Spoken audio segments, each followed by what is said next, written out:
cette idée de poussette, là, si j'ai envie de le faire, c'est maintenant, quoi. On a dû tout recommencer à zéro. Ouais. À la minute où il te valide le truc, madame Perrault, il faut traduire votre brevet dans toutes les langues de tous les pays que vous souhaitez valider. Et donc, le total de cette addition arrive à 25 000 €. Oh la vache. Tu sais, c'est un peu comme un effort physique où tu vas faire un marathon, et là, t'es à 100 mètres de la ligne d'arrivée, t'en peux plus, t'es au bout de ta vie, mais tu vois la ligne d'arrivée et tu dis, putain, non, je peux pas lâcher maintenant, je ne peux pas lâcher maintenant. Et mon fils est venu plusieurs fois me voir en disant, mais maman, pourquoi tu pleures? Je disais, mais parce que tu sais, l'entreprise de maman va mal, quoi. Va mal, c'est dur et tout, il me dira, et puis là, il se pose, il dit, mais t'inquiète pas, ça ira. Trop mignon, tu vois, t'es là, genre, ouais.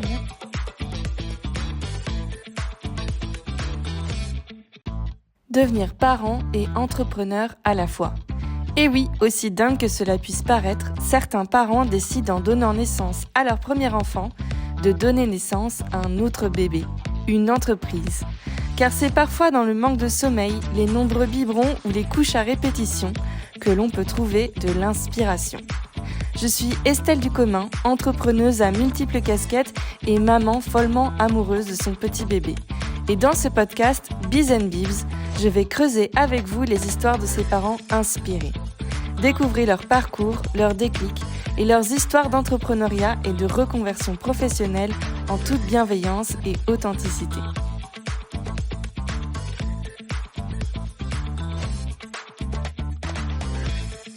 Elle a ému la France entière lors de son passage à Qui veut devenir mon associé en février dernier. Sa poussette limo, qui se transforme en poussette double en un simple geste, est à la fois un produit révolutionnaire pour les parents de 2 enfants et le projet de toute une vie. Bénédicte Perrault est une entrepreneuse passionnée, de ces personnes qui feraient tout pour donner vie à leurs rêves. Cette maman solaire a tout recommencé quand pendant son 3e congé maternité, la boîte où elle travaillait a fermé. Plutôt que de paniquer, Bénédicte a décidé de voir cette épreuve comme une opportunité. À 40 ans passés, elle se lance corps et âme dans l'aventure entrepreneuriale pour développer cette poussette dont elle aurait tant rêvé pour son quotidien de chef de meute. Mais comment garder le cap et l'optimisme quand on se lance dans un marché ultra compétitif que l'on ne connaît pas et que l'on se confronte au monde impitoyable de l'industrie et de la création d'entreprises? Dans cette interview, Bénédicte se livre en toute sincérité sur son parcours de combattante pour donner vie à sa marque Vidiamo. Elle nous raconte sa première carrière dans le luxe et les 10 longues années de développement de la limo, son 4e bébé. Entre coups de développement faramineux, déceptions, lancement en plein gilet jaune, difficultés économiques et passage sur Qui veut devenir mon associé, le témoignage de Bénédicte est une histoire de résilience et de niaque incroyable, qui révèle avec beaucoup d'humilité la vraie vie d'une mère entrepreneuse. Car si son enfance à New York et la culture de l'American Dream lui ont bien appris une chose, c'est que rien n'est impossible. Bonjour Bénédicte, bienvenue dans le tout premier épisode de Biz & Bibs. Bonjour Estelle, merci beaucoup de m'avoir invitée. Écoute, on va commencer l'interview. Je vais te demander de te présenter. Tu t'appelles Bénédicte, mais ensuite de m'en dire un petit peu plus sur ton âge, où tu vis, ce que tu faisais avant et ce que tu fais maintenant.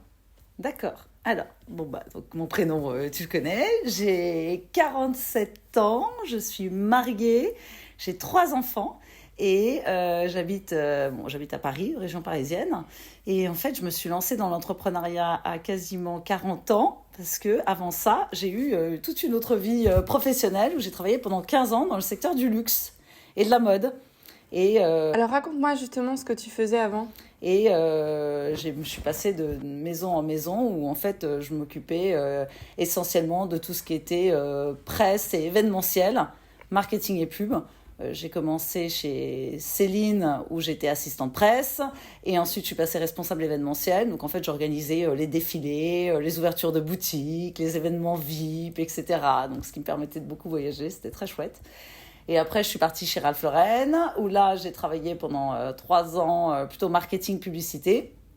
Et puis après je suis passée chez Bonpoint une marque de vêtements de luxe où là, je m'occupais un peu de toute la communication. Bon, c'était une petite maison, mais il fallait récupérer un peu toutes les différentes choses qui étaient dispatchées dans les différents services. Et donc, j'ai fait ça après pendant 4 ans pour ensuite travailler 1 an dans une petite start-up dans le digital, qui était un peu une danseuse en fait pour un type qui avait beaucoup d'argent, qui ne savait pas trop quoi faire. Et donc j'ai senti qu'à un moment donné, ça allait s'arrêter. Parce que je me suis dit, ça c'est trop beau pour être vrai, ça va s'écrouler direct. Le mec, il va fermer la boîte. Et en effet, il a fermé sa boîte. On s'est retrouvés toutes chômage. Et j'étais en congé maternité de mon numéro 3. Ah merde. Et c'est là où l'idée que j'avais en tête déjà depuis un petit moment a vraiment mûri, où je me suis dit, ok, mes 3 enfants sont faits, j'ai bientôt 40 ans, j'ai mon congé maternité, mon chômage devant moi, donc c'est vraiment le moment idéal pour me lancer dans une nouvelle aventure, quoi. Et alors, qui me restait depuis un petit moment quand même. Quel parcours, quelles études tu as fait pour travailler? Donc tu étais dans le communication marketing, mais dans le luxe. Donc quel parcours tu as fait pour atterrir dans cet univers-là au début? Ah là là, c'est compliqué parce qu'en fait, dans mon parcours un peu particulier, j'ai grandi aux États-Unis. D'accord. Je suis française, mais mon père était expatrié. Tu étais où aux États-Unis? À New York. Oh, génial. Ouais, c'est ce qui a aussi fait que j'ai eu pas des facilités, mais oui, ça m'a aidé après dans toute ma vie professionnelle et tout ça, parce que je suis parfaitement bilingue. J'ai vécu de 4 ans à 20 ans à New York. D'accord. Donc c'est vraiment toute mon enfance, donc c'est une grosse partie de moi, de ma culture. J'ai vraiment une biculture franco-américaine. Et tu travaillais en France ou aux États-Unis, du coup, dans toutes ces marques-là que tu m'as... Alors en France, parce qu'en fait je suis rentrée en France pour faire mes études, et mes parents étaient toujours à New York. Moi, j'avais 20 ans, toute seule à Paris, donc autant dire que j'ai plus fait la fête qu'étudier.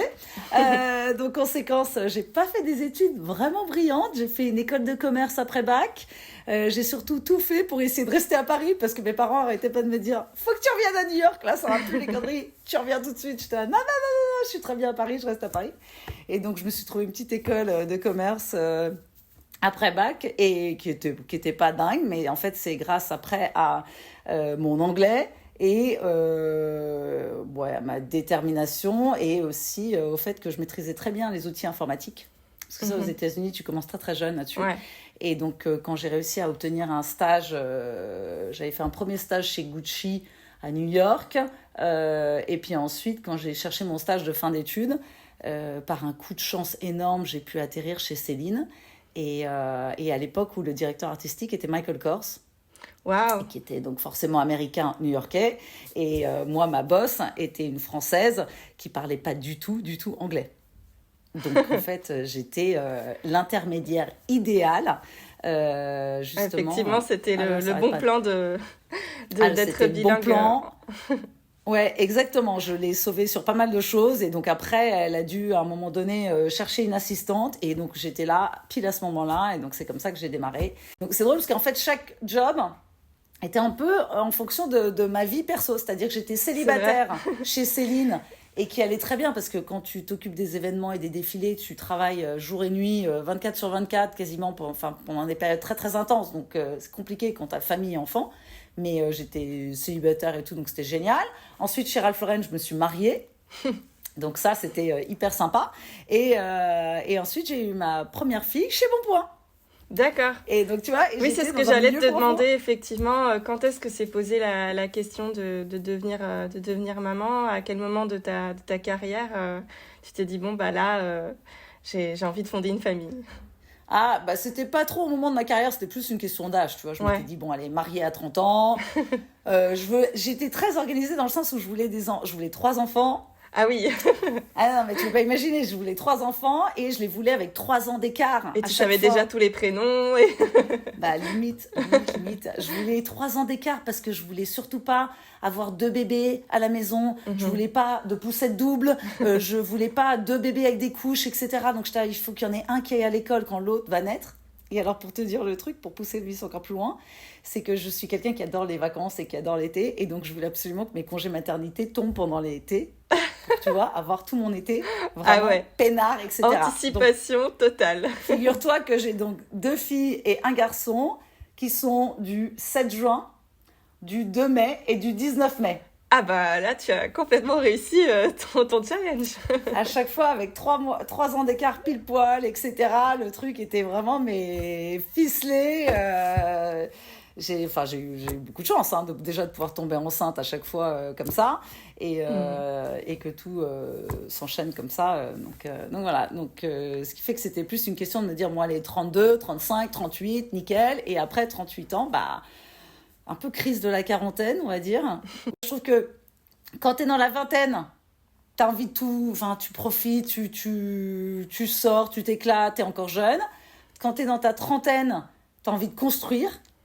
Donc, toute la décennie des 30, t'es plus dans l'objectif de dire, voilà, qu'est-ce que je vais pouvoir construire pour les prochaines années ? Est-ce que c'est mon mariage ou en couple ou quoi que ce soit, avoir des enfants et tout ? Et en fait, après, dans la quarantaine, c'est pour ça qu'on appelle ça un peu la crise de la quarantaine, c'est que t'as envie de tout, tu détruis tout pour recommencer à zéro. C'est-à-dire que tout d'un coup, tu dis, merde, tout ce que j'ai construit, est-ce que c'était vraiment ça que je voulais, de cette manière-là, etc. Et donc, en fait, c'est une décennie où tu te remets beaucoup en question, tu réfléchis plus à toi. Et tu vois, moi, c'était un peu ça. Je pense que le fait de créer ma boîte, c'était un peu la crise de la quarantaine, où de me dire, en fait, j'en ai marre d'être dans ce milieu du luxe, milieu de la mode qui est hyper dur et politique, parce que finalement, etc. tu étais restée une bonne dizaine d'années, en fait. 15 ans. 15 ans, ouais. Donc, tu avais envie de changement. Et c'est vrai qu'il y a beaucoup de parents, finalement, aussi, qui peuvent tomber dans l'entrepreneuriat beaucoup plus tôt, c'est-à-dire, en fait, ils deviennent parents et pendant le congé mat, tu as une idée, etc. Toi, finalement, ces retours au travail, à chaque fois, après tes congés mat, comment est-ce que ça se passait pour toi ? Le retour au travail après le congé mat, c'est un peu compliqué parce qu'en fait, mes enfants, je les ai eus chez Bonpoint et en fait, j'étais enceinte.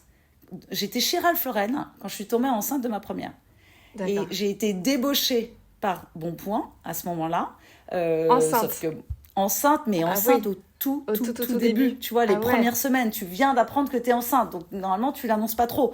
Sauf que là, j'étais débauchée par quelqu'un... effectivement, de c'était un peu particulier parce que j'étais débauchée par quelqu'un qui travaillait avant chez Céline, qui me connaissait. Donc, voilà. Okay. Donc, j'avais dit, écoute, j'adorerais venir travailler chez Bonpoint, mais là, je viens de tomber enceinte.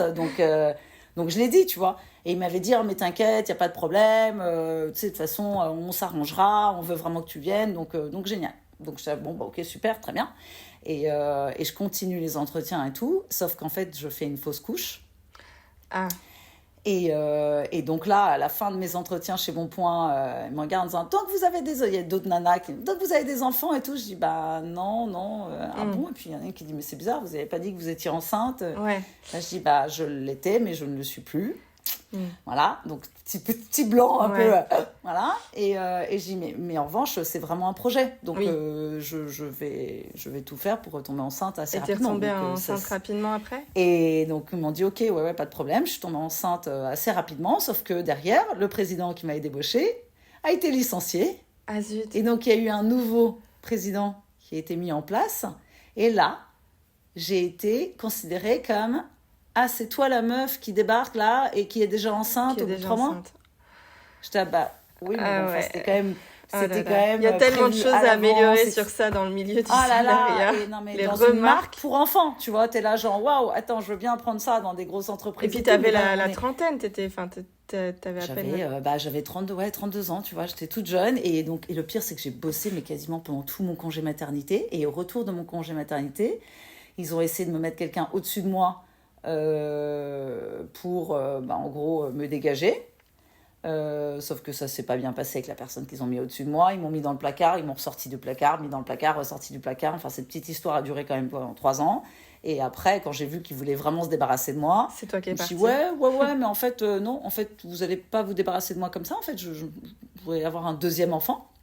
Et donc en fait je vais tomber enceinte et puis en fait ça va être ici chez vous quoi. Et donc c'est ce qui s'est passé, je suis tombée enceinte et au moment où ils voulaient vraiment me dégager, et donc c'est à ce moment-là que j'ai négocié un départ avec une rupture conventionnelle et voilà, et donc je suis partie au moment de mon congé maternité de ma deuxième. Et à ce moment-là, est-ce que l'entrepreneuriat germait dans ta tête ou pas du tout ? Parce que c'est vrai que finalement, là, tu avais une situation de travail assez spéciale, tu redevenais maman. Donc peut-être qu'on peut se dire, peut-être que On quitte tout et puis on commence son propre projet ou Alors, pas du tout encore?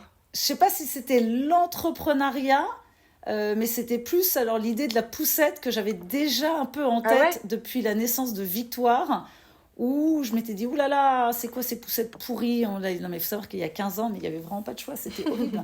Je dis, elles sont toutes moches, elles sont pas bien et tout. J'ai quand même acheté 5 poussettes pour 3 enfants, 2 planches à roulettes pour mettre à l'arrière des poussettes. Ah la Et vache. donc l'idée de la poussette germait un peu dans ma tête. Et quelqu'un un jour m'avait dit, mais de toute façon, toi, t'es pas faite pour être salariée, il faut que tu crées ta boîte. Ah bon, mais pourquoi ça? Comment ça?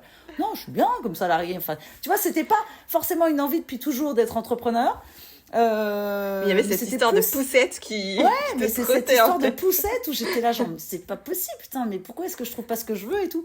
Et en fait, c'est toujours pas la deuxième. La deuxième, j'avais l'idée. Et donc, quand j'ai rencontré celui qui avait créé sa start-up, etc., dans le digital, qui était une petite boîte complètement inconnue, j'avais dit à l'entretien que j'ai peut-être une idée de produit que j'aimerais bien créer, etc.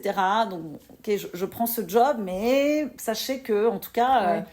j'ai cette idée, peut-être qu'un jour je le ferai.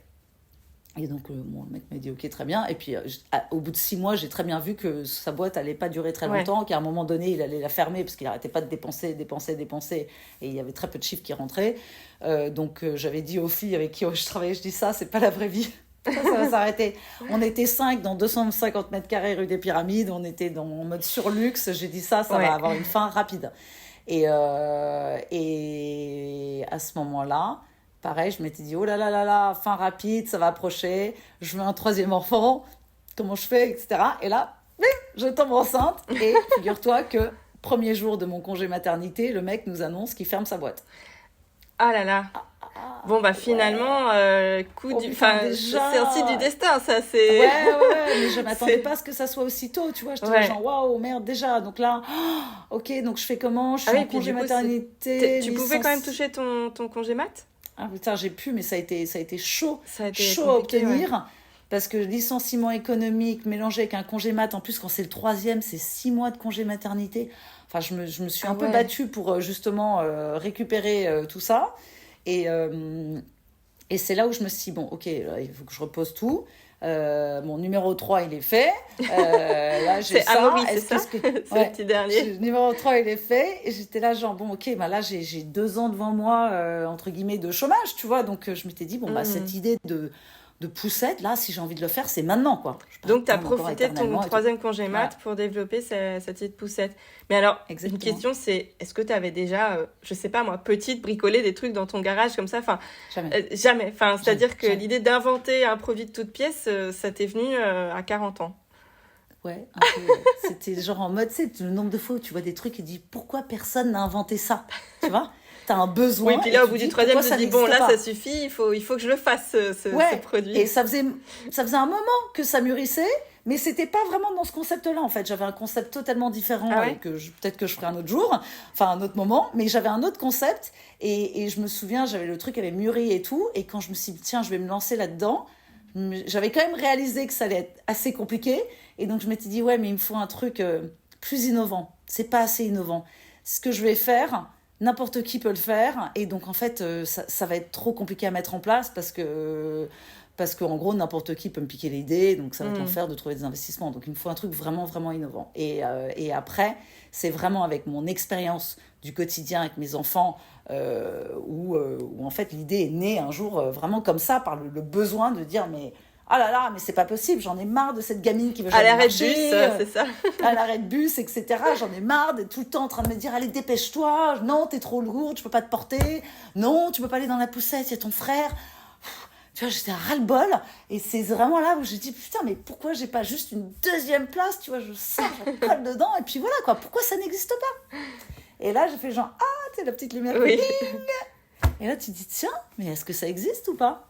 Et donc, en T'as voyant fait une étude de que... marché, c'est ça? T'as commencé par Ah, j'ai ça? fait une étude de marché, j'ai surtout fait un questionnaire devant la crèche de mon fils pendant je sais pas combien de journées. Je suis Mais arrivée c'est comme bien ça ça, à 8 heures du matin c'est avec tous les l'étude de parents qui marché sur le déposaient terrain, là, carrément. sur le terrain avec mon petit questionnaire en disant bonjour, est-ce que vous voulez bien répondre à un questionnaire pour moi, etc. Les parents qui me regardaient en disant mais vous n'avez pas votre enfant dans la crèche? Je dis, si, mais bon en fait je voudrais faire un truc. Et c'est drôle parce qu'il y en a pas mal que je connais encore aujourd'hui qui me disent oh là là, quand je pense que tu étais là avec ton questionnaire à 7h30 du matin. Donc j'ai fait le questionnaire, j'avais l'idée hyper précise de ce que je voulais faire, sauf que je ne sais absolument pas dessiner. Ok. Donc après, j'étais là genre, bon, ok, alors j'ai beau essayer de faire un petit truc de croquis et tout, ça va pas le faire. Donc il va falloir que je trouve un designer et tout ça. Et donc après, là, ça a été, voilà, le Donc truc, une justement, histoire qui a voilà, mis l'idée 4 ans. c'est de te demander un petit peu, enfin, par où tu commences en fait quand tu t'as jamais fait de produit, t'as jamais monté de marque, de boîte. Par où tu commences? Bon là, tu nous as dit un petit peu un benchmark tout simplement. Mais ensuite, Ouais, tu voilà, fais un benchmark. pour conceptualiser, enfin, même visualiser en fait ton projet. Comment est-ce que tu as fait? Tu as contacté un designer produit du coup? Ouais, enfin, j'ai cherché. Alors encore maintenant, c'est plus facile parce qu'on a, Ouais. on a l'ère d'Internet qui nous permet Et d'aller du sur Google remote et d'aller et... chercher, etc. Donc je me dis, putain, je pense que si j'avais eu l'idée 15 ans avant, ça aurait été impossible. Mais je cherchais, j'avais le père d'une copine qui avait travaillé un moment dans la puériculture, etc. Donc j'ai pu l'avoir au téléphone pour lui poser un peu des questions. Il m'a dit, bon, en gros, une poussette, si tu veux la développer, il faut compter à peu près 200 000 euros dans les moules. Donc, tu vois, je Ok, te dis, bon, ok, ouais. 200 000 balles. Bah, déjà, ça D'accord. Et donne puis une ensuite, première idée de budget parce que finalement, voilà. c'est difficile d'estimer combien ça va coûter tout la R&D autour de ce nouveau produit. Exactement. Exactement. Donc j'avais pris des petites informations comme ça. Bon, j'avais fait toute une étude de marché. J'avais fini par trouver des designers qui avaient déjà un peu travaillé, alors pas du tout sur des poussettes, mais sur des chariots de golf. Tu vois, des trucs qui roulaient, etc. Bah non, Et mais surtout écoute, c'est des cousins, hein. Ouais, C'est des produits exactement. cousins. Non, mais faut chercher, faut essayer. Je m'étais dit, est-ce que je vais voir des écoles de design? Est-ce que je vais voir des trucs? Donc tu t'essayes plein de choses. Et eux, en plus, c'était sympa parce que ça m'a quand même coûté un petit billet, tu vois. Donc j'avais Ouais. pas l'argent. Donc ils m'ont dit, bon, on va commencer. Puis après, tu nous paieras. Tu vois, j'ai toujours réussi à négocier des conditions financières assez incroyables. Donc ça m'a vraiment aidé.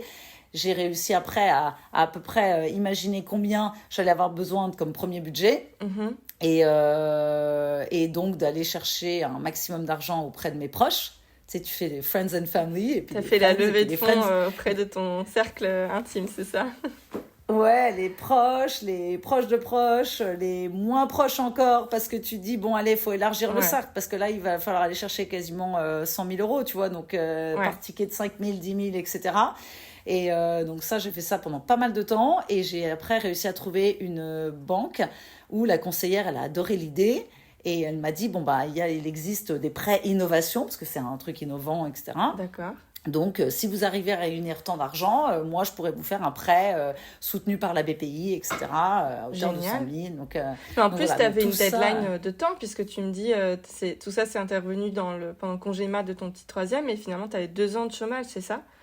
Ouais, Donc, tu j'avais 2 ans de avais, chômage. 2 ans finalement pour créer le produit, le lancer et voir si ça a marché ou pas. Ou...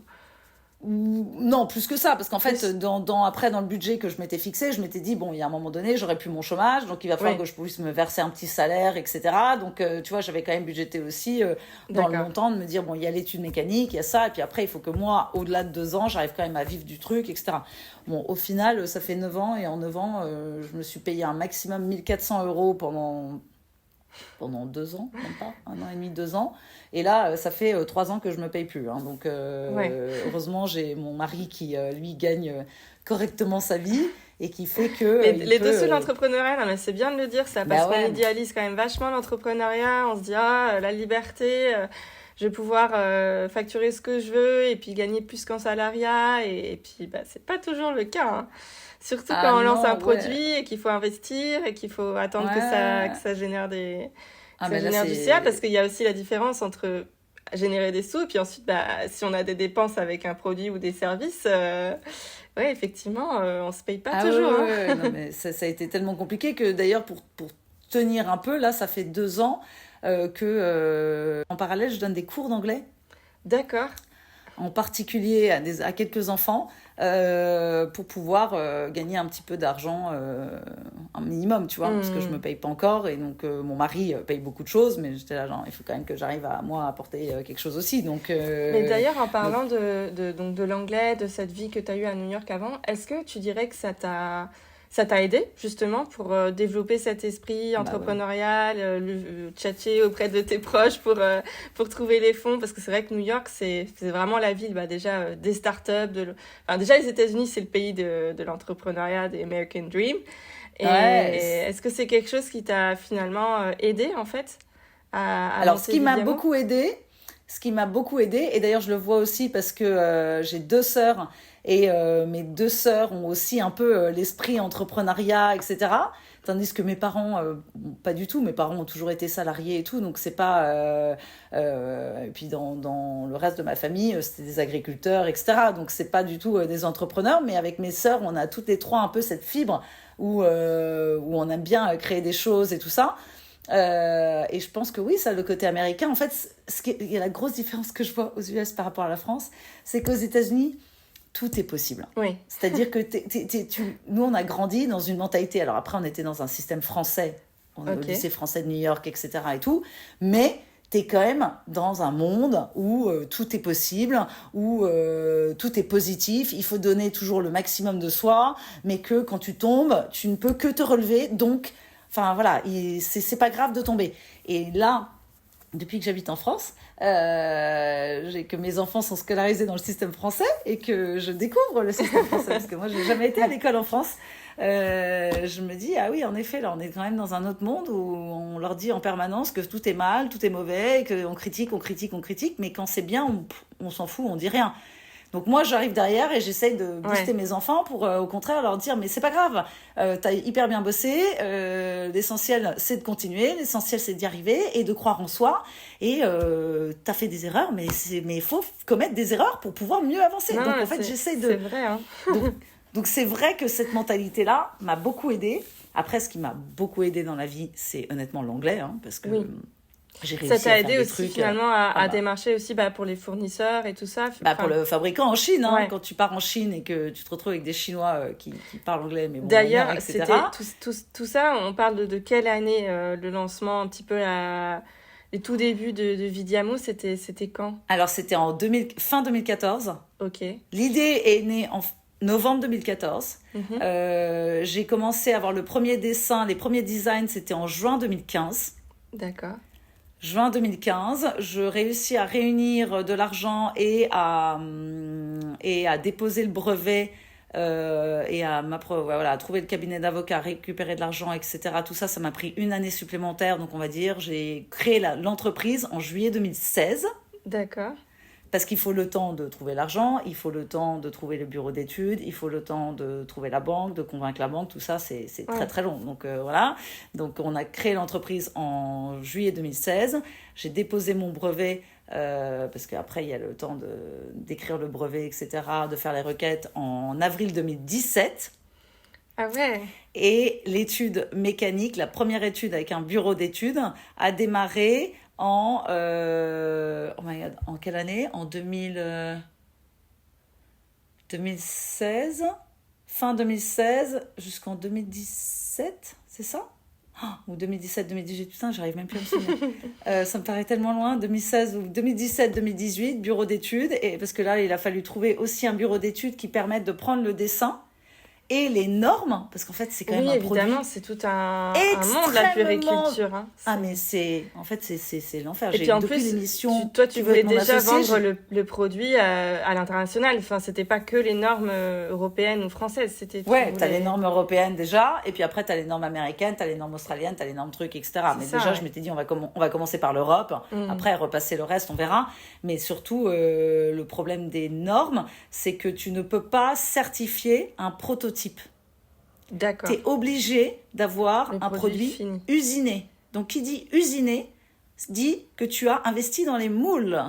D'accord. Et les moules, donc là où le papa de ma copine m'avait dit il y en a à peu près pour 200 000 euros, ça c'était pour une petite poussette canne simple. Sur la Limo, qui est la seule poussette au monde qui passe de simple à double avec un châssis télescopique, un strapontin caché, etc., on est plus dans 350 000 euros de moule. Et qu'en fait, tu dois investir là-dedans avant d'avoir la certitude que ton produit va être certifié. Non, va être certifié. Oui, d'accord. Ouais, va être certifié. Donc c'est un risque énorme, mais absolument énorme. Et c'est pour ça d'ailleurs que beaucoup de marques ne développent pas leurs propres produits. Elles vont en Chine chez les fabricants qui, eux, développent les produits et elles disent « Moi, je veux tel produit avec tel tube, telle couleur, etc. » Et hop, vous mettez mon logo dessus, etc. Il n'y a pas beaucoup de marques qui font vraiment la recherche et le développement. Et toi, tu t'es dit, écoute, pourquoi pas tout faire, voilà, écoute, on va pas faire les choses à moitié. Ouais, voilà, mais bon, non, mais j'étais complètement inconsciente. Mais surtout, moi, mon produit, en fait, c'est un concept nouveau, ça a été breveté. Donc aucun fabricant au monde n'a ce produit-là. Donc, il fallait forcément le développer. Et donc, j'ai dû trouver un bureau d'études qui m'aide à le développer. Ce bureau d'études français, parce que je voulais absolument que ça soit en France, le développement, etc., quitte après à fabriquer en Chine. C'était plus facile pour toi aussi, en termes de communication. C'était plus facile pour tout, mais je voulais quand même avoir le fabricant en Chine qui connaisse tout, etc., parce que c'est quand même l'expertise, elle est là-bas. Et je regrette de ne pas avoir fait ça directement dès le départ, parce que j'ai perdu 1 an entier de développement et 150 000 euros, parce que le bureau d'études, n'ayant jamais fait de poussette avant, n'a pas été capable de sortir un produit qui tienne la route. D'accord. Ah, bon. Effectivement. Donc ça a été la première grosse épreuve à surmonter. C'était de dire, putain, là, je viens de perdre 1 an, je viens de perdre 150 000 euros. Je suis à un salon de puériculture monde où je présente 2 produits, enfin 2 prototypes, et là, j'y vais et je sais que mes prototypes ne tiennent pas la route et que je suis dans la merde. Qu'est-ce que je fais ? Et là, je rencontre le fabricant qui me dit, écoute, Béné, celui que j'avais réussi à contacter en amont, etc. On avait pas mal échangé, donc on s'était dit, on va se rendre. Parce qu'il m'avait dit, mais je comprends pas, t'as quoi là ? Tu vas au salon de Cologne en septembre, mais avec quel produit ? Je dis, mais si, le bureau d'études est en train de me sortir. Il me dit, mais avec quoi ? Enfin, je comprends pas. Ils nous ont contactés en janvier, depuis plus de son, plus d'images, on sait pas ce qui se passe, donc je comprends pas très bien ce que vous allez sortir là pour Cologne. Si, vous inquiétez pas, j'aurai un produit et tout. Oh, putain, je vois le produit débarquer. J'étais là genre, oh mon Dieu. Mais ça m'a valu, je sais pas combien de nuits blanches, de crises d'angoisse, et trucs comme ça. Je sentais que ça allait pas. À chaque fois que je contactais le bureau d'études, je leur disais, mais il y a des trucs qui vont pas, vous me répondez pas. Pourquoi est-ce qu'on n'a pas été voir le fabricant en Chine ? On devait aller le voir, ils arrêtaient pas de repousser, ils me cachaient les informations, mais c'était mais un stress pas possible. Je récupère les prototypes, genre 2 jours avant le salon de Cologne, et là je vois que ça va pas du tout, mais sauf que tout est déjà planifié. Donc j'y vais et je rencontre le fabricant qui me dit écoute, ton produit est génial, hein, le concept il est extraordinaire. Mais le proto mais ça tu le prends et tu le jettes à la poubelle. Et du coup t'as dû changer effectivement on a dû tout recommencer à zéro. Tout recommencer. Ouais. Après effectivement que j'ai 1 an de développement et Ouais. Ok. Donc on a repris, là j'avais plus d'argent, hein, donc j'avais dit au fabricant, en fait là le problème c'est que maintenant je suis fauchée, j'ai plus un rond parce que j'ai dépensé 150 000 euros là, etc. Et lui il m'a dit, écoute, t'inquiète pas, moi je peux t'aider, j'ai des ingénieurs en interne à l'usine parce qu'on fait plein de poussettes, je peux te trouver un designer, on peut trouver des arrangements, etc. et tout, donc moi je veux bien t'aider. Ah oui, il était vraiment, il croyait dans le projet. Mais depuis le début. C'est génial ça. Incroyable, hein, depuis le début. Il m'a suivi, ça a été lui, c'est vraiment mon petit ange gardien depuis le tout début. Sans lui, alors j'ai mes friends and family, mes investisseurs de départ qui ont mis l'argent, qui ont permis de rendre le truc réalisable, mais celui qui a vraiment fait la différence dans le projet depuis 9 ans, c'est mon fabricant. Ouais.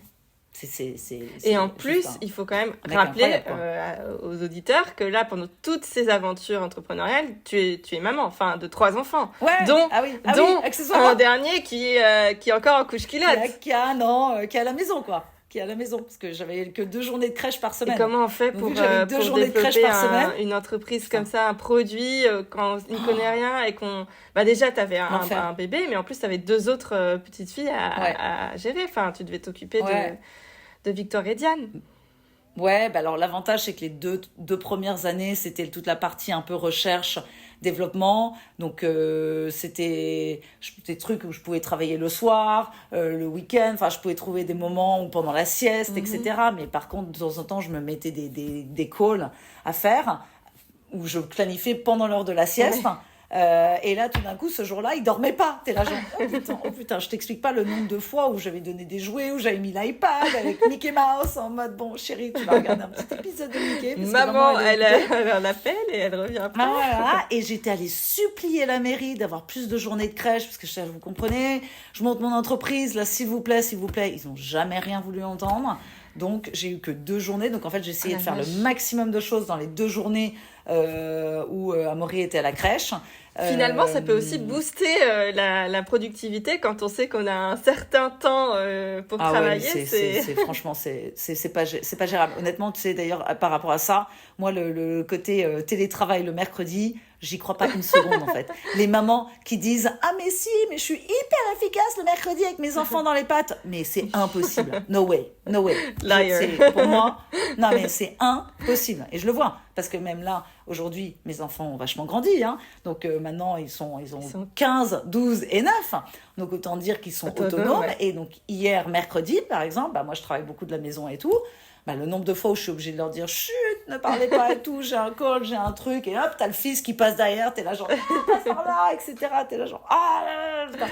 Donc, ah oui, bah ça c'est un job à temps plein de toute façon. Hein, donc, c'est un job à temps plein d'être maman, donc c'est compliqué de faire les deux. Et pour le coup, il y a un moment donné, bah d'ailleurs, Amaury, après c'était crèche, après c'était école tous les jours, même en petite section de maternelle, toute la journée. Tu sais, il y a des mamans qui récupèrent à l'heure du déj et tout. Là, ah non, à partir du moment où tu vas à l'école, toute la journée. Et puis bah là, pour le coup, maintenant je donne des cours d'anglais, donc j'ai dû retrouver des nounous. Ouais. C'est vraiment, c'est toute une organisation. Une sacrée organisation. C'est une sacrée organisation, ouais. Alors, tu trouves, donc tu repars de zéro avec le fabricant. Quand est-ce que finalement, tu as enfin pu avoir un produit dont tu étais fière et que tu as pu commencer à commercialiser et à passer à la chose un peu plus fun, c'est-à-dire marketing, comme ce que tu faisais avant? Alors, ça, c'était en janvier 2019. D'accord. Première certification, première prod, le premier container qui arrive en France. Fin janvier 2019, en plein gilet jaune. D'accord, oui, parce que moi je pensais déjà à 2020 avec le Covid, mais en fait, c'est vrai que l'année d'avant... avant le Covid, il y a eu autre chose. Le Covid n'a été que la cerise sur le gâteau, tu vois. Le Covid n'a été que le truc qui a tout balayé. Mais avant ça, il y a eu déjà l'année 2019 avec les gilets jaunes. Et à Paris, les magasins étaient fermés tous les week-ends. Il y avait des manifestations tous les week-ends. Donc quand tu es un parent, jeune parent, t'avais prévu de vendre que en boutique, tu n'avais pas encore de site internet. Alors, on avait prévu de vendre en direct, mais pas dans un premier temps. D'accord. Parce que donc, la poussette étant un produit que les parents veulent voir tester, en vrai. Évidemment. C'est pas un biberon, c'est pas une couche, c'est pas un truc, etc. Il faut donc être dans les magasins et puis surtout quand tu lances une marque, tu vois, pour te créer un peu de la visibilité, etc. Sauf que les magasins ne veulent pas jouer le jeu de nous on te montre et toi tu vends. Donc c'était la question épouvantable de vous vendez pas en direct, j'espère. Non, pourquoi ? Parce que si vous vendez en direct, nous, on ne vous prend pas. Hein.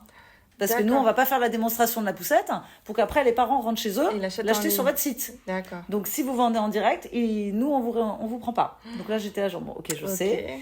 Donc, j'ai joué le jeu.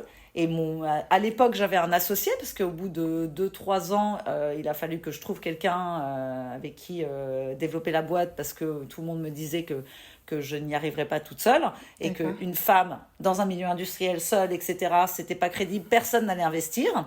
Donc, il fallait absolument une équipe, donc absolument un associé. Masculin. Donc, je suis allée recruter un associé pour la partie financière en disant, bon, ok, lui, il ira lever les fonds et il s'occupera de toute la partie finance que je déteste faire. Et donc, on a travaillé ensemble pendant 2 ans, une année en développement et puis après, la première année, en 2019, de commercialisation. Et donc, en fait, lui était au bureau en train de faire des tableaux Excel. Et pendant ce temps-là, moi, je parcourais les 4 coins de la France pour essayer de vendre la poussette à Orchestra, autour de bébé, tous les petits magasins que je pouvais trouver, etc. Et il me disait, mais il faut qu'on monte notre e-commerce. J'ai dit, oui, je sais, mais on ne peut pas le faire tout de suite. Oui, après. On est obligé de faire connaître la marque avant. Donc, on est obligé de jouer à ce fichu jeu d'être dans les magasins. Et donc, pour être dans les magasins, on ne peut pas avoir notre propre e-commerce. Donc, on y arrivera, mais pas tout de suite. Chaque chose en son temps. Et le problème, c'est qu'en fait, 2019 était une année complètement noire parce que les magasins étaient fermés tous les week-ends. Donc, les gens achetaient leurs poussettes uniquement en ligne parce qu'ils connaissaient, tous les potes ont la même. Voilà, on parle de la yo-yo, la bille, toutes les poussettes que tout le monde connaît, etc. Donc, il n'y avait même pas de sujet. Et donc, quand tu lances une marque au milieu de ça, c'est un cauchemar. Ouais. Et donc, je m'étais dit, bon, ça va pas durer éternellement, tu vois. Donc, voilà. Donc, je continue à développer un peu les magasins et tout. Et à la fin des Gilets jaunes, il y a eu les grèves qui ont ajouté une petite couche à ça aussi, parce que la plupart de nos magasins étaient dans Paris. Oui. J'avais, au bout d'un an, on était dans une vingtaine de magasins, mais dont 6 ou 7 en région parisienne. Et puis après, il y avait un peu Lyon, Marseille, voilà, ce genre de choses. Et ça se vendait quand même ou... Ouais, ça se vendait. Ouais. Ben, j'en ai vendu, les 2 premières années, on en a vendu 500 en France. D'accord. Et après 500 à l'étranger. Ok. Donc, et à l'étranger aussi avec des distributeurs. Alors, à l'étranger, après, c'était avec des distributeurs. Il y a la Pologne qui m'avait contacté, qui est intéressée, le Japon qui a voulu aussi. Et ça, c'était à travers les contacts de ton fabricant ? Ça, c'était à travers les salons. Ah, les salons, d'accord. C'était à travers les salons. Ok. J'allais te demander effectivement ta stratégie un petit peu pour développer finalement la notoriété de la marque qui était toute jeune et puis surtout autour d'un produit qui était nouveau finalement sur le marché. C'était les salons et puis beaucoup de com en direct. Alors, j'ai tout testé. J'ai tout testé. Donc, Instagram, Facebook, les influenceuses, les célébrités, les distributeurs, les événements, les ambassadrices. Je crois qu'il n'y a pas un truc que franchement, j'ai pas essayé. Tu vois, finalement, t'es 15 ans dans le marketing et la com, dans le luxe, à organiser des défilés, etc. Organiser des trucs, autant dire que c'est aussi ce qui m'a permis de monter ma boîte. C'est peut-être l'organisation du défilé de poussettes, finalement. Organisation de défilés de poussettes, ouais, moi ça, des défilés, j'en ai fait tellement que, voilà, après, pourquoi pas, mais en tout cas, c'est ce qui m'a permis, après, de pouvoir, en effet, tout gérer, parce que tu deviens, quand tu es entrepreneur, tu touches à tous les métiers que tu ne connais pas, donc en fait, tout ce que je ne connaissais pas, des trucs, mais même ingénieur, je peux réparer une poussette, déposer un brevet, le côté juridique, créer un pack d'actionnaires, tous ces trucs-là qui sont cauchemardesques au début, tu te dis, mais je connais pas, comment je vais faire ? Au bout d'un moment, tu rentres dedans et puis tu finis par connaître. Et puis à la fin, tu finis par plutôt bien maîtriser un peu tous les sujets, quoi. Mais il y a des trucs où, encore les chiffres et tout, je ne suis pas du tout expert comptable, donc je sais où sont mes limites. Tu vois. Et alors, mais je touche à tout. Je touche absolument à tout. Et même les normes, au début, c'est un espèce de pavé de trucs, mais incompréhensible. Et à la fin, tu deviens experte. Voilà, en disant, oh là là, je comprends rien, ce truc, c'est du chinois, démerdez-vous. Quand les mecs te disent c'est pas possible de faire ça, c'est pas possible de faire ça. Ah bon, comment ça c'est pas possible ? Bah oui, non, par rapport aux normes et tout. Je dis mais vous êtes sûr ? Et là tu dis merde, en fait le seul moyen de vérifier c'est de rentrer dedans, quoi. Ouais. Donc autant dire que maintenant, tu les connais. Quelqu'un me dit c'est pas possible, je dis attendez, vous allez voir que je vais vous trouver un moyen pour que ça soit possible. Parce que voilà, donc... Et alors, fin 2019, tu es dans c'est une vingtaine, c'est ça, de magasins en France. Une vingtaine de magasins. Ça se vend, et là, le Covid arrive en 2020. Et là, en 2020, le Covid arrive et qu'est-ce qui se passe ? Et met tout sur pause. Le problème du Covid, c'est que pendant 2-3 mois, tu n'as plus d'activité. J'avais une grosse commande pour les États-Unis. En Chine aussi. Fabricants, oui, mais en fait, les fabricants, ils ont été en pause pendant quelques semaines seulement. D'accord. Il n'y a pas eu de problème à ce niveau-là. Okay. Le problème est venu de l'inactivité en France et surtout après. Alors déjà, donc, pendant 3 mois, t'as rien qui se passe parce que personne te connaît. Donc, personne va acheter ta poussette. Et les quelques magasins qui m'avaient et qui avaient la limo en ligne ne faisait que de la pub pour les marques connues. Donc, tu voyais sur tous les sites que du Babyzen, du Cibex, du Bugaboo et tout. Et toi, t'es là genre, toutes ces marques-là se vendent déjà toutes seules. Ouais. Vous voulez pas plutôt mettre en avant la limo pour que les gens connaissent un peu autre chose que ce qu'ils connaissent déjà ? Parce que, donc, les magasins ne jouent pas le jeu. Ça, c'est sûr et certain. Ça, je l'ai appris vraiment à mes dépens. Et donc, tu essayes de trouver d'autres solutions et tout. Et donc, c'est là où j'ai créé un peu un réseau d'ambassadrices parce que j'avais plein de mamans qui avaient la poussette et qui l'adoraient et qui, après, se proposaient de la montrer parce que j'étais pas présente partout en France. Et c'est là où est née la première initiative du programme d'ambassadrice et qui a permis d'incentiver les mamans qui voulaient justement montrer la limo et tout. Et donc, ce qui a fait que j'ai vendu tout le reste de mon stock. Super. Mais sauf que le problème, c'est que j'ai vendu tout mon stock, mais qu'entre le Covid, où pendant des mois, il n'y avait pas d'activité, mais en revanche, tu as quand même tous les mois tes prêts bancaires qui tombent, tes frais fixes, tes charges, etc., mais que tu as 0 chiffre d'affaires qui rentre, ta trésorerie, elle baisse. Déjà qu'elle n'était pas énorme parce que je m'étais séparée de mon associé, parce que justement, il n'avait pas réussi à lever des fonds. D'accord. Et donc, on était hyper ric-rac financièrement. Et toute l'année 2019, je lui avais dit... Putain, il faut absolument qu'on aille chercher de l'argent, là, on est mal. Ouais. Il m'a dit, mais non, on saura faire. Non, mais attends, si jamais on ne vend pas comme ce qu'on a prévu, on ne saura pas faire. Donc, on a besoin d'aller chercher plus d'argent. Mais non, on saura faire. Ouais, tu parles jusqu'au jour où tu vas droit dans le mur. Et là, tu fais, ok, on ne sait pas faire. Donc, donc toi, t'es gentil, tu dégages, parce qu'il y a un moment donné, je ne veux pas te filer 30% de ma boîte pour juste ne rien faire. Donc, merci, au revoir. Et donc, en fait, la boîte, elle a coulé à cause de ça parce que j'avais plus de stock. Et en fait, les parents voulaient l'acheter. Voilà, j'avais de la demande, j'avais une demande récurrente. J'avais créé mon e-shop pendant le confinement. D'accord. Donc en fait, vu que les magasins faisaient rien pour moi, je me suis dit, bon, en fait, là, on le fait cet e-commerce. Bon. Là, maintenant, c'est bon. Là, je vais faire mon e-commerce. Et puis que quelqu'un vienne m'emmerder pour me dire que ça va pas. Voilà, autant dire qu'il n'y a aucun magasin qui a branché à ce moment-là. Parce qu'il y a quand même un changement radical, en fait. Il y a une grosse digitalisation aussi des marques pendant le Covid. Donc, Et surtout, j'avais l'expérience où j'aurais dit, il y a quelques magasins qui ont tiqué un peu, mais vous vendez en direct et tout. J'étais, mais en fait, vu que vous vendez pas, faut bien que je survive. Donc, pour survivre, faut que je vende en direct. Et donc, j'avais créé mon e-shop, j'avais créé le truc des ambassadrices, donc qui revenait sur mon e-shop et tout. Et là, j'ai eu les frais de brevet qui sont tombés à ce moment-là, parce qu'en fait, quand tu déposes un brevet, tu as plusieurs années d'études pour vérifier que, déjà, personne d'autre n'a déposé le brevet avant toi ailleurs dans le monde. Donc ça met longtemps, ça met 2 ans avant d'avoir la recherche, etc. Et ensuite, de valider que c'est bien une réelle invention. D'accord. Et donc ça, c'est un process qui met pas loin de... Et c'est tombé entre 2 à 5 ans. Entre 2 à 5 ans, voilà, en général. Et là, moi, septembre 2020, le petit courrier qui tombe, félicitations, bravo, il faut payer tant et tout. Voilà. Et j'étais là, genre, quoi, comment ça, déjà, mais vous m'aviez dit que c'était 2 à 5 ans, là. Il me dit, oui, mais c'est une invention, on n'a rien trouvé, c'est génial et tout. J'étais là, vous pouvez pas faire très... Parce que, la bonne et mauvaise nouvelle à la fois. Tant qu'ils sont pas revenus vers toi, tu as l'antériorité du truc. Donc, en gros, tu es tranquille, mais tu payes rien. À la minute où ils te valident le truc, Madame Perrault, il faut traduire votre brevet dans toutes les langues de tous les pays que vous souhaitez valider. Et donc, le total de cette addition arrive à 25 000 €. Oh la vache. Vous avez 3 semaines pour payer. D'accord. Ok. Et donc là, j'avais réussi à obtenir un PGE, mais de 3 fois rien, parce qu'en fait, le PGE, il était capé sur tes fonds propres. Mes fonds propres étaient au ras des pâquerettes. Enfin, donc, voilà. Qu'est-ce qu'un PGE ? Le prêt garanti par l'État, qui est un prêt que l'État a fait au moment du Covid pour justement aider les entreprises, etc. Prêt à taux zéro, là, c'est ça ? Ouais, voilà. Prêt à taux zéro, où tu rembourses au bout de 2 ans, etc. Sauf que le PGE était déjà, le montant était capé par rapport aux fonds propres de l'entreprise. D'accord. Oui. Et moi, mes fonds propres étaient quasi nuls, donc ce qui fait que j'ai pu avoir un montant ridicule. Et surtout, dans mon PGE, j'avais pas calculé que j'allais avoir les 3/4 qui allaient partir pour le brevet. Donc, bien sûr. Donc, ce qui fait que ça, c'est à peine arrivé que c'est reparti. Ouais. Et donc, après, j'avais de la demande. Et donc, je disais aux parents, en fait, j'aimerais bien mais j'ai plus de stock. Mais j'ai pas de stock. Et avant que je vous la vende, il faut que je l'achète. Et je peux pas en acheter une. Je dois en acheter 400 minimum. Donc, c'est un ticket de 150 000 €. D'accord.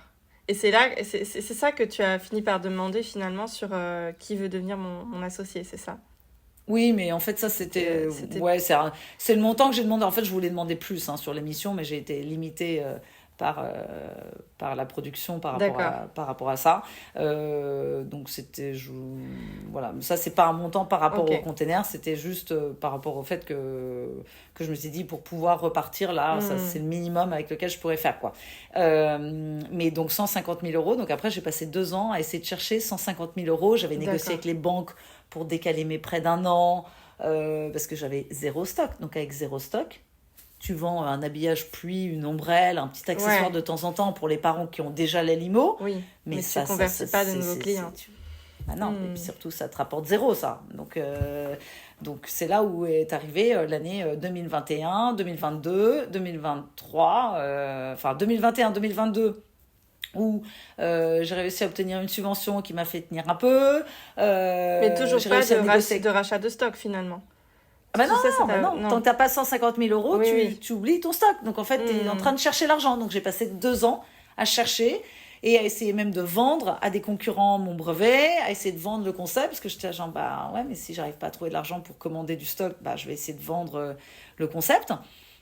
Et j'ai rencontré pas mal de marques, pas mal de concurrents, mais qui eux aussi avaient vécu le Covid assez mal, parce que c'est quand même le produit que tu n'utilises pas quand tu es confiné. Hein, donc il y a des pays qui ont été confinés pendant quasiment 1 an. Hein.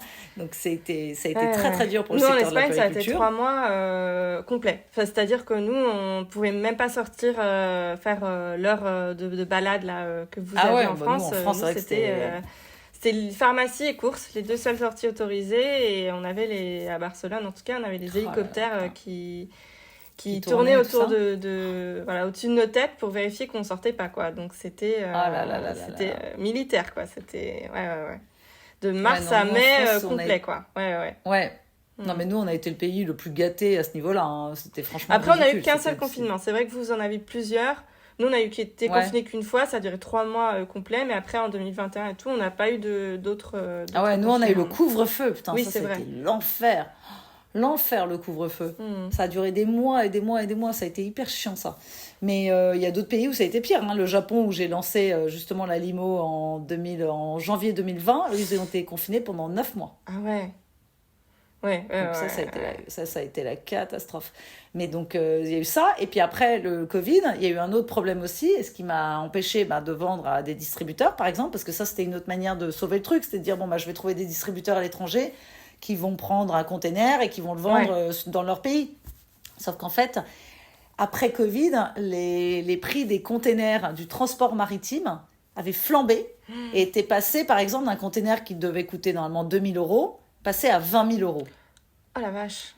Donc quand tu as 350 poussettes dans un container et que tu achètes et que déjà à 2 000 euros, ta marge elle n'est pas énorme, etc., à 20 000 euros, c'est impossible. Oui, bien sûr. Tu es plus déficitaire. Conséquence, aucun distributeur n'a voulu prendre à ce moment-là parce que c'était les coûts du transport étaient ingérables. Et d'ailleurs, maintenant, ça continue encore avec la guerre en Israël et tout, de fluctuer pas mal et tout. Donc ça, c'est vraiment toujours très, très chiant. Mais c'est ce qui a plombé encore toute l'année 2021. Ouais. Mais jusqu'à mi-2022, je crois que les prix ont commencé à baisser à partir de l'été 2022. Donc ça a été vraiment, vraiment pénible. Et donc après, moi, j'ai essayé de vendre à des marques. Ça n'a pas marché. J'ai réussi à tenir avec des subventions, mettre des prêts bancaires en pause, etc. Jusqu'en octobre 2022, où là, je me suis mise en procédure de sauvegarde. D'accord. Voilà. Et c'est là où j'ai été voir le tribunal pour demander, c'était un peu ma dernière solution. Je voyais que j'avais plus de trésorerie, j'étais genre putain, je vais pas tenir, je vais partir en liquidation, putain, la boîte elle va être vendue pour 50 000 balles à un concurrent qui va en faire un truc génial. Ah là là, ça me faisait tellement mal que c'est pas possible, je ne peux pas envisager ça, c'est pas possible. Et donc c'est pour ça que je me suis battue et jusqu'à la dernière minute où j'ai dit mais vous ne m'aurez pas, parce qu'il y avait quelques concurrents qui lorgnaient de très très près, et au lieu de dire on investit, etc., je savais qu'ils attendaient le tribunal de commerce pour dire nous on rachète, allez hop, 50 000 balles et puis voilà. Et donc j'avais dit non, vous ne m'aurez pas. Et donc c'est là où je me suis mise en procédure de sauvegarde fin 2022. Et ce qui a été la meilleure solution, parce que ça m'a donné 1 an pour pouvoir redéployer des forces. D'accord. Et là, c'est là où t'es en mode survie warrior. Finalement, ça t'a jamais lâché cet esprit.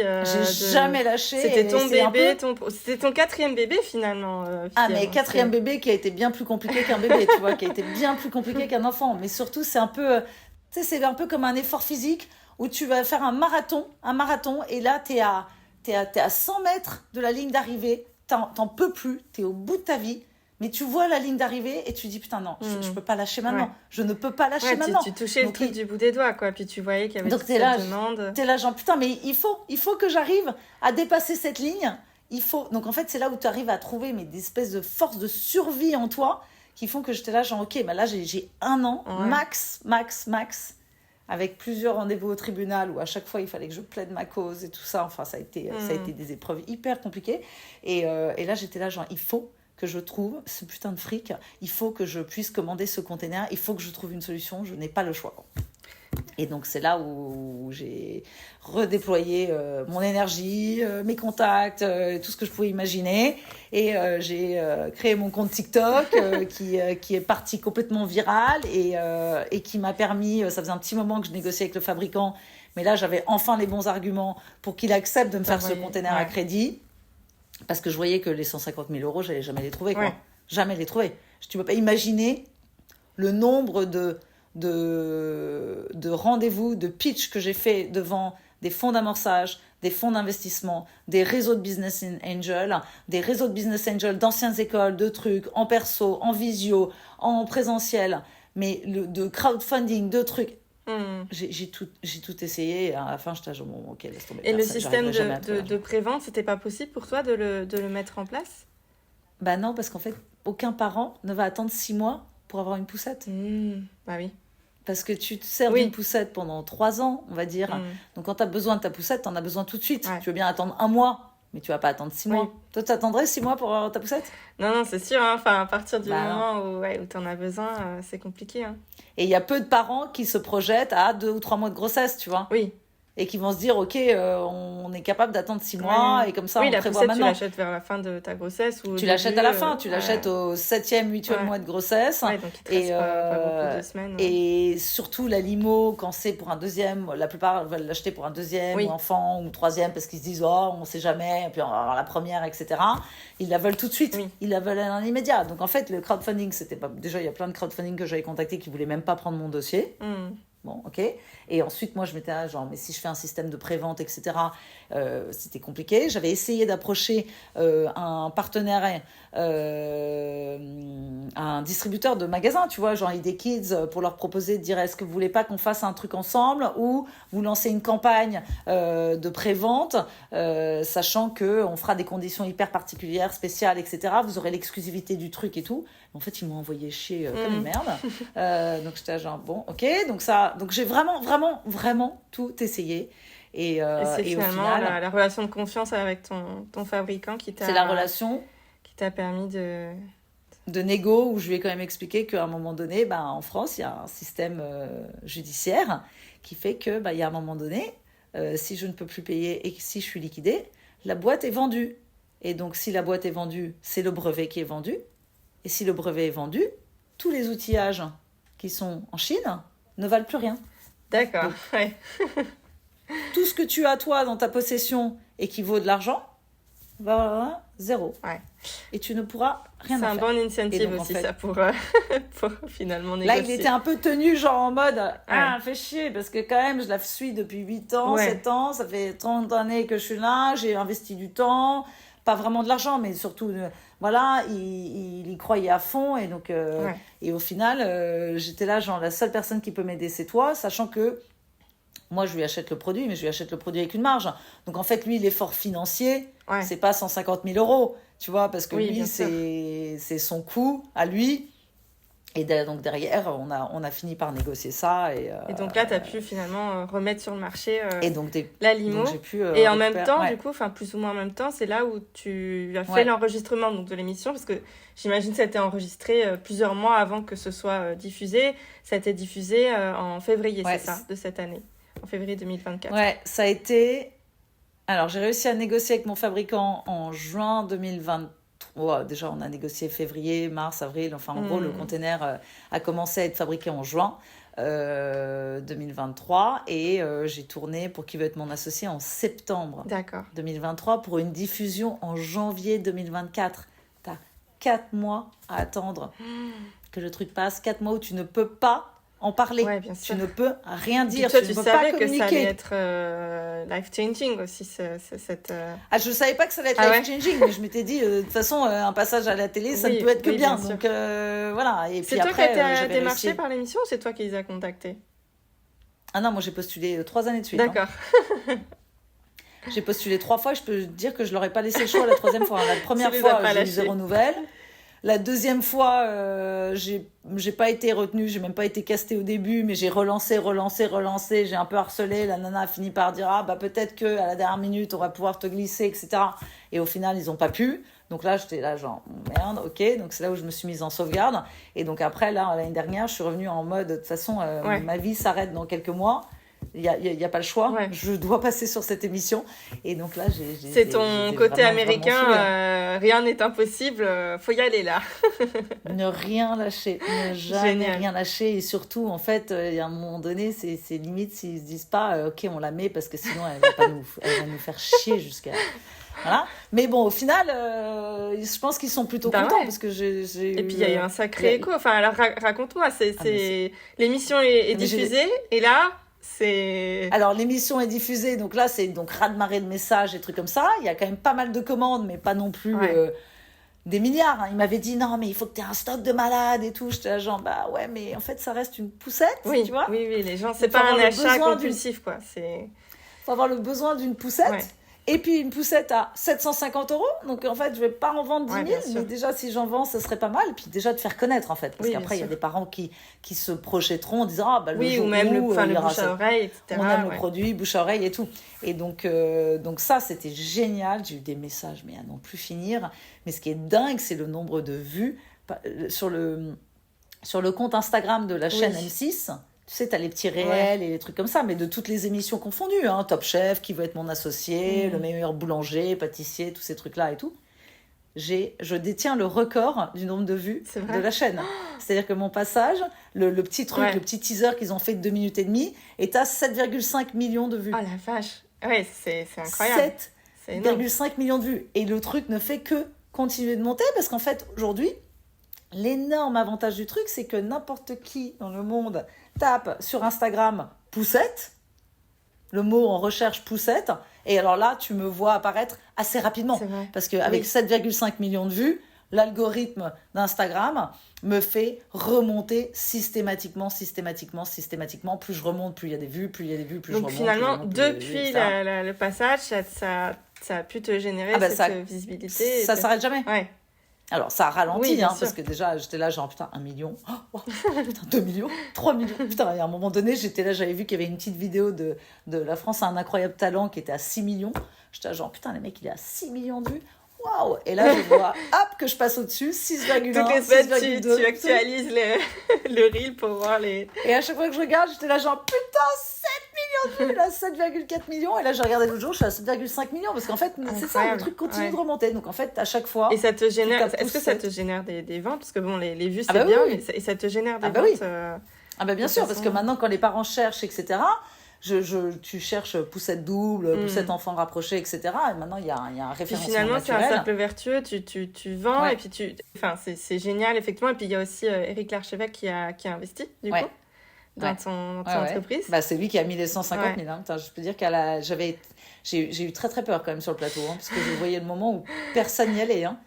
Je voyais le moment, j'étais là genre, putain, oh là là là là, je suis que avec des gens qui n'ont pas d'enfants. Mais c'est fou qui parce que, enfin, s'apparlent j'ai pas. évidemment regardé le passage, tu ne perds pas le sourire. C'est-à-dire que et puis je crois qu'ils l'ont dit aussi dans leurs remarques, c'est-à-dire que t'as eu un pitch incroyable, avec une énergie incroyable, et t'as pas perdu cette énergie pendant tout le pitch, tu vois. Même si t'as eu des petites piques ou des questions un peu difficiles, etc., c'était... Non, c'est mon bébé, faut coûte que coûte, quoi. Faut que ça Ouais. marche, quoi. Exactement. C'est fou, ouais. Exactement. Et puis surtout, je m'étais quand même juré que j'y allais en mode positive Ouais. et que je n'allais pas être submergée par l'émotion parce que t'as quand même un stress déjà par l'émission, hein, Oui, parce que oui, t'arrives pareil, quelques heures avant, le stress, Oui, le puis t'es truc filmé, monte, tu sais que ça va passer à la télé. t'es filmé, t'as pas de chance en fait, Ouais. t'as qu'une seule chance, donc c'est comme du direct Ouais. en fait, tu peux pas dire ah merde je me suis trompée dans ma phrase, attends je reviens, Ouais, je ouais. recommence, etc. Et donc moi c'était déjà l'obsession, et en plus la nana dans l'interview du matin m'avait un peu fait chialer parce que je suis quand même à fleur de peau et que t'es stressée, j'étais genre j'avais pas envie de pleurer. Tu le dis, j'avais pas envie de pleurer. Ah putain, j'ai tellement pas envie de pleurer parce que je voulais montrer que c'était bien et positif, et je me dis si ils veulent investir, il faut qu'ils vont vouloir investir dans quelque chose qui va marcher, pas dans la pauvre nana qui est au bout de sa vie. Enfin tu vois, t'investis pas dans une personne qui est au bout de sa vie parce que tu dis bon, est-ce qu'elle va avoir l'énergie pour continuer, je sais pas. Et donc pour moi c'était déjà l'obsession de dire bon ben voilà, c'est positif, c'est génial, c'est une opportunité en or. Ça faisait 3 fois déjà que tu voulais passer sur l'émission. 3 fois que j'essaie, donc là autant dire je vais pas laisser passer ça. Et surtout j'étais là genre je ne veux pas passer pour une conne à la télé. Je ne veux pas passer pour une conne à la télé, donc j'étais là, je maîtrise mon sujet sur le bout des doigts. Il est hors de question que je semble ne pas maîtriser mes chiffres, mes données, mes trucs et tout. Non, tu t'es pas du tout laissé submerger par le stress. Et tu avais une préférence en termes de profil d'investisseur, enfin, parce que je suppose que tu suivais déjà l'émission. J'aimais bien Éric Larchevêque parce que j'aime bien sa personne, j'aime bien qui il est. C'est quand même un mec qui a vachement bien réussi, donc tu vois, qui est une source quand même d'informations géniales. J'aimais bien Marc Simoncini aussi parce que lui il comprendra toutes mes galères, mais alors, vraiment toutes mes galères, donc et puis c'est un mec assez extra aussi, donc j'aimais bien Marc Simoncini. Et après je m'étais dit Tony Parker a le côté célébrité, côté US aussi, c'est vrai. Qui m'intéressait beaucoup, que j'aurais trouvé sympa, tu vois. J'étais là genre lui il a vécu longtemps aux US, on se comprendra là-dessus, il a le côté hyper outgoing, etc. Voilà. Et après il y en avait une autre que j'aurais bien aimé avoir mais qui n'était pas là, c'était Kelly Mazzol. Parce qu'elle, tu sens le côté warrior, on ne lâche rien et tout. Elle, pour le coup, je pense qu'elle aurait investi. Et je pense qu'elle n'aurait pas négocié la valo. Contrairement à Eric, qui m'a quand même bien cassé ma valo, où j'avais pas trop le pouvoir de négocier. Elle, je pense qu'elle n'aurait pas cassé ma valo. Donc, mais bon, elle n'était pas là, donc j'ai rien pu faire. Mais quand j'ai vu Stéphanie dire non, désolée, j'y vais pas. Oui, c'était un peu les dominos. Qu'est-ce qui va se passer? Tony Parker qui dit moi j'irai pas non plus. J'étais là genre fuck, non, ok. Et là, je me tourne vers Anthony Bourbon. Je dis no shit, toi tu vas pas y aller, je sais. Tu vois, d'ailleurs tu vois ma tête, j'étais genre ça je m'en doute. Et là honnêtement, j'étais comme ça. Et dans ma tête, je me dis ok, bon en fait, aucun va y aller. Aucun ne va y aller, mais c'est pas grave. Et finalement, souris.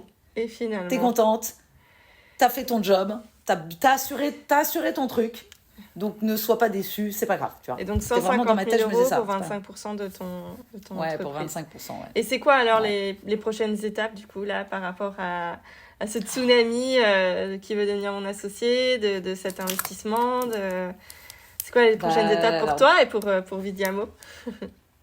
Déjà, c'est de... Alors là, j'ai fait venir des containers et du stock, parce qu'on m'a dit, il faut que tu aies du stock, Donc j'ai fait venir du stock. Maintenant, il faut vendre le stock. J'avais des petits projets. Je voudrais surtout mettre en place du leasing. Et ça fait 4 ans que j'essaye de trouver des solutions pour ça, mais c'est compliqué. Donc j'espère peut-être qu'avec, justement, peut-être les contacts d'Eric et tout, ça va aboutir. Mais là, je t'avoue que j'ai un autre stress en ce moment.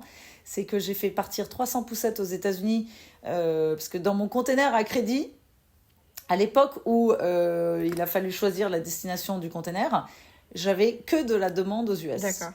Par TikTok, etc. Parce qu'en fait, mon TikTok est parti tellement viral que j'ai inondé de demandes de parents qui voulaient la poussette, etc. Et la plupart étaient aux États-Unis. Et donc, je m'étais dit, je vais envoyer toutes les poussettes aux US. C'était des parents français ou américains? Non, américains. Mais j'ai eu des demandes du monde entier. L'Australie, tous les pays du monde, je pense. Des trucs qu'il fallait que je traduise en permanence tellement je ne comprenais pas ce qu'on me disait, quoi. Et donc, j'avais beaucoup de demandes aux US. Et je m'étais dit, les US, c'est quand même un énorme marché. Les enfants sont dans des poussettes jusqu'à pas d'âge.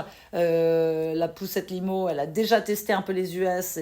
Il y a un potentiel énorme. Donc voilà. Donc est-ce que j'envoie tout là-bas? Et je m'étais dit, peut-être pas tout. Je vais peut-être en faire que 300 là-bas et 100 en France. Et on verra après ce que ça donne pour la France. Je croyais pas trop sur le marché français. Je m'étais dit, voilà. Et au final, c'est un peu l'inverse qui s'est passé. C'est-à-dire j'ai tout vendu en France. Mais là, aux US, ça bouge plus. Parce que il faut que je remette de la com, il faut que je repaye beaucoup de communication, etc. Donc là, mon stress du moment, c'est d'essayer de régénérer justement cette demande qui est tombé parce que les mois sont passés. Hein, Et là, ton stock, il est où? Il est chez les que... distributeurs aux États-Unis, c'est ça? Non, c'est moi qui vends en direct D'accord, en plus. ok. Tout ça, c'est du direct. Donc, j'ai en plus le stress de devoir tout gérer toute seule avec les entrepôts, les transports. Alors, j'ai 1 ou 2 personnes avec qui je travaille aux US qui m'aident, mais qui m'aident pas trop sur les ventes. Donc, c'est moi qui dois vraiment gérer toute la partie marketing. Et la partie sauvegarde, alors? Où est-ce que tu en es? Alors, la partie sauvegarde, c'est terminé en octobre. Je suis passée en redressement judiciaire. D'accord. Parce que pour pouvoir sortir d'une sauvegarde, parce que c'est rare de sortir d'une sauvegarde en fait. Enfin, c'est rare. C'est pas évident de sortir d'une sauvegarde. Mais t'as pas lâché et tu l'as fait. Ah ouais, je l'ai fait, mais je pense que je suis un des exemples de comment c'est possible de rebondir et tout quand tu lâches pas. Et en fait, il a fallu passer en redressement judiciaire parce que c'est des process très timés et tu peux pas aller au-delà d'un certain délai. Et donc pour pouvoir ensuite négocier avec les créanciers, parce que le but c'est ça, c'est de réétaler les dettes. En fait, mes prêts bancaires que j'avais, c'est d'aller voir les banques et dire ok, elle va vous rembourser, mais elle va pas vous rembourser sur les 2 prochaines années, elle va vous rembourser sur 8 ans. D'accord. Donc c'est aussi un des avantages après, c'est de réétaler tes dettes pour pas être pris à la gorge par justement trop de trucs. Et donc là, on est justement dans la période de négociation où normalement le dernier rendez-vous au tribunal doit se faire d'ici quelques semaines. Et donc, ce sera là où, pour le coup, normalement, je sors de ça. Oh, c'est génial. J'espère. Là, pour le coup, si je sors de ça, mais je t'explique pas la fête, que je fais. Quoi. Ah ouais, là, c'est vraiment un moment hyper, hyper important parce que la fin de sauvegarde, je pensais que j'étais tranquille, tu vois. Ouais. Et en fait, pas du tout. Tu crois que tu t'as tout donné et en fait, ça suffit jamais. Et alors, ça suffit jamais. Tes enfants, pendant tout ce process-là, comment ils ont été... comment est-ce qu'ils t'ont vu? Comment ça s'est passé avec eux? Est-ce qu'ils ont compris aussi des fois les situations qui ont pu être difficiles pour toi? Alors, c'est drôle parce que celui qui a le plus compris, c'est mon fils, le petit dernier, qui a un côté hyper empathique. Tu vois, mes filles, là, il voit cette poussette, enfin, des tonnes de poussettes dans leur salon. Oui, parce qu'il faut dire pour les auditeurs que Bénédicte me fait ce podcast avec la poussette derrière et tous les accessoires. Avec la poussette, parce qu'ici, on est dans mon bureau / maison, parce qu'en fait, j'ai plus de bureau depuis un petit moment. Mais quoi qu'il arrive, il y a toujours eu dans ce salon 1 ou 2 poussettes en permanence, donc mes enfants. Et en plus, ils sont grands maintenant, donc tu les mets plus dans la. Ah non, mais ils sont grands. Mais d'ailleurs, Amaury, de temps en temps, si je lui demande, l'autre jour, je l'ai appelé pour un truc, je dis Amaury, viens là, j'ai besoin de toi. Il dit quoi? Je dis il faut que tu te mettes dans la poussette. Il m'a regardé et fait mais maman, j'ai 9 ans, tu rigoles quoi? Je dis oui, mais j'ai besoin de mesurer le truc et tout ça. Et ok, t'as beau avoir 9 ans, au moins je sais que si toi tu passes, tout passe. Donc c'est genre, tu me saoules. Mais ce qui est drôle, c'est que donc ils m'ont vu, je suis quand même passée par une année de dépression aussi. Ouais. Hein, j'ai fait une dépression assez méchante où j'ai pris des antidépresseurs. C'est à ce moment-là où j'ai commencé à donner des cours d'anglais parce qu'il a fallu que je trouve un peu des modes survie, toujours des moyens de ressortir de là parce que je voyais que je plongeais et que c'était pas bien. Donc c'était comment s'en sortir. Donc à chaque fois tu touches le fond et hop, faut remonter. Mais beaucoup de crises d'angoisse et pas mal de matins où tu pleures, où t'as que des mauvaises nouvelles et voilà. Et mon fils est venu plusieurs fois me voir en disant mais maman, pourquoi tu pleures? Je disais mais parce que tu sais l'entreprise de maman va mal quoi. Va mal, c'est dur et tout. Il me dit et puis là il se pose, il dit mais t'inquiète pas, ça ira. Je sais pas quoi. Enfin, trop mignon, tu vois. T'es là genre oh merci. C'est eux finalement qui nous donnent aussi la force de continuer et leur amour et puis leur soutien. J'imagine que ton mari aussi a été un grand soutien pour le développement de... Ouais, il a été un grand soutien. Il a surtout été d'une patience incroyable parce qu'il a été un grand soutien au début. Après, il y a eu une période où il en pouvait plus. Mais il en pouvait plus. C'était genre, mais la poussette, on disait le mot poussette, mais c'était, tu vois, vraiment physique. Et à la fin, la fin, il y croyait plus trop. Non, en fait, à la fin, il me disait, mais en fait, arrête, quoi. Tu te fais trop de mal, lâche. Et je lui disais, mais je vais pas lâcher maintenant. Je vois la ligne d'arrivée, je la vois. Non, mais je vois la ligne d'arrivée, tu vois, le coup des 100 mètres, où en fait, la plupart des gens m'ont dit, mais Béné, laisse tomber, tu vois, c'est bon, t'as essayé, t'as tenté, ça n'a pas marché, maintenant passe à autre chose, quoi. Et à chaque fois, j'étais là, genre, mais non, mais il me reste encore la ligne des 100 mètres, tu vois, je la vois. Je dis, mais je vais pas lâcher maintenant. Il me reste 3 mois avant que ma boîte fasse faillite. C'est-à-dire que j'avais plus d'argent, plus rien. Donc, je dis, s'il me reste 3 mois, je ne vais pas lâcher maintenant. C'est au contraire. Je vais me battre c'est dans les 3 derniers mois que tu te bats le plus, quoi. Ouais. Que tu te bats le plus pour te dire, en fait, j'ai été jusqu'au bout, quoi. Jusqu'au bout. Et là où l'été dernier, tous mes copains étaient là, genre, mais moi, j'ai hâte de savoir ce que tu vas faire après, parce que tout le monde était persuadé que c'était fini, tu vois. Je dis, mais alors, t'en es où, Béné, t'en es où? Je dis, le problème, c'est que là, la fin de l'audience au tribunal, c'est dans 2 mois, voilà, je sais pas trop. Et je disais à personne que j'avais postulé sur qui va être mon associé. Et je disais à personne que j'avais un container qui arrivait à crédit et tout, parce que j'ai un peu ce côté... superstition, quoi, jinx. J'étais là, à chaque fois que je disais un truc, quand je parlais de prospection avec d'autres concurrents et tout, ça tombait à l'eau systématiquement. Donc j'étais là, genre, maintenant je ne dis plus rien à personne. Je garde pour moi. La seule chose que je disais début septembre, je disais, ça fait long, parce que tout le monde était persuadé que j'étais en vacances tout le temps, que je foutais rien. Genre, en fait, ça fait les clichés de l'entrepreneuriat. Voilà. Et je dis, mais en fait, j'ai mis beaucoup, beaucoup de choses en place et en fait, tout se joue au mois de septembre. D'accord. Tout se joue au mois de septembre. L'image, c'est j'ai un élastique qui est tendu. Et soit il se rompt, soit l'élastique il part et là ça part très très très très loin, soit je me prends l'élastique dans la gueule et puis c'est fini et voilà quoi. Et j'ai dit là ça va jouer dans les quelques semaines. Donc donc assez contente par rapport à ça. C'est génial en tout cas. Assez contente de pouvoir dire j'ai bien fait d'aller vraiment un peu au-delà. En fait au-delà du bout. Tu prends tes forces et tu qu'est-ce que tu dirais justement à des parents entrepreneurs, enfin des parents qui se lancent comme ça dans l'entrepreneuriat, dans un projet comme le tien, qu'est-ce que tu leur dirais? Si tu avais quelqu'un en face qui te dit Bénédicte, je veux lancer ma boîte moi aussi parce que je suis parent et que j'ai ce projet en tête, tu leur dirais quoi? Déjà, tout dépend du projet, de ce que ça représente. Après, il y a ce côté-là, et après, tout le monde ne peut pas être entrepreneur. C'est vraiment...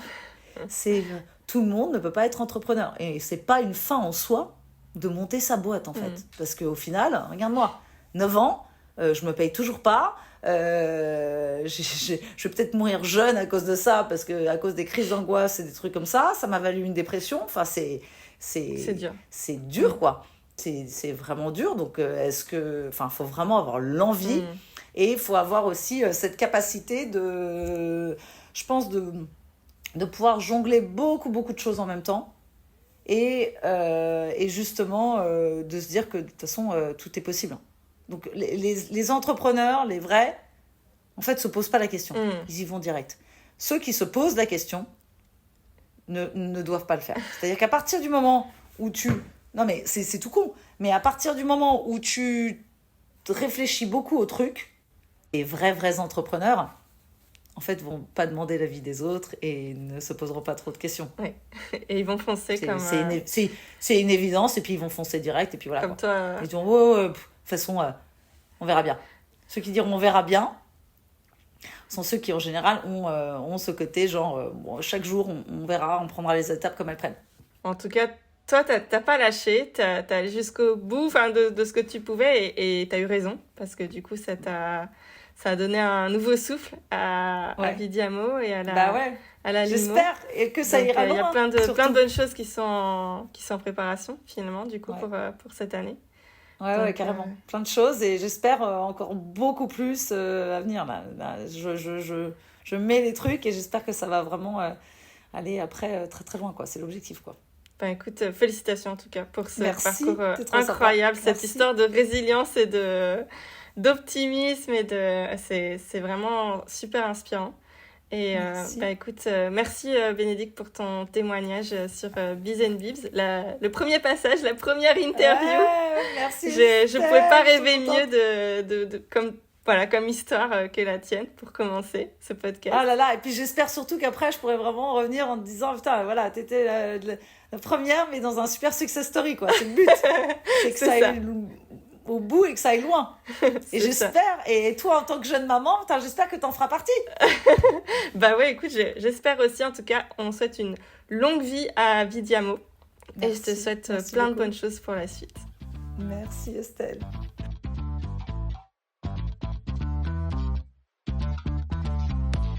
Vous venez d'écouter un nouvel épisode de Biz & Bibs. Merci infiniment pour votre soutien. S'il vous a plu, n'hésitez pas à nous mettre des étoiles sur Apple Podcasts. Vous pouvez aussi vous abonner au podcast sur Spotify ou dans votre appli de podcast préféré pour être tenu informé des prochains épisodes. Retrouvez-moi sur mon compte Instagram estelle.ducommun ou LinkedIn Estelle Ducommun. Je vous dis à dans 2 semaines pour une nouvelle interview avec un parent inspirant.